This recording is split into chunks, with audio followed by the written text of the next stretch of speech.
যে আপন ভাই বোনকে যাকাত দেওয়া যাবে কি যাবে না। আল্লাহ সুবহানাহু ওয়া তাআলা অনেক ব্যক্তিকে সম্পদ দিয়েছেন, অথচ তারই আপন ভাই হয়তো কষ্টে দিনাতিপাত করেন, তারই বোন তার সংসার হয়তো ভালোভাবে চলে না, সারা মাসের যে আয় হয় সে আয় দিয়ে তাদের সংসার ভালোভাবে চলে না, কষ্ট হয়ে যায়, তারা অভাবী এবং গরিব হতদরিদ্র, যাকাত খাওয়ার উপযুক্ত।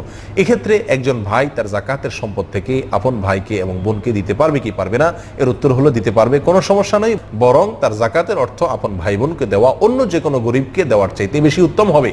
কারণ নবী সাল্লাল্লাহু আলাইহি ওয়াসাল্লাম মুসনাদ আহমদ এবং সুনানে নাসাঈর হাদিসে ইরশাদ করেছেন, আস-সাদাকাতু ফিল মিসকিনি সাদাকাহ ওয়া ফি যির রিহমি সাদাকাতুন ওয়াসিলাহ।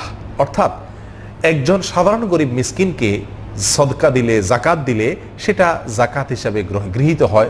আর যদি আত্মীয়, নিকট আত্মীয় কাউকে যাকাতের অর্থ দেওয়া হয় তাহলে সেখানে যাকাত তো দেওয়াই হয়, পাশাপাশি আত্মীয়তার সম্পর্ক রক্ষা করা হয়। অর্থাৎ যেটা আরেকটি ইবাদত, দুটি ইবাদত একসঙ্গে হয়। এই জন্য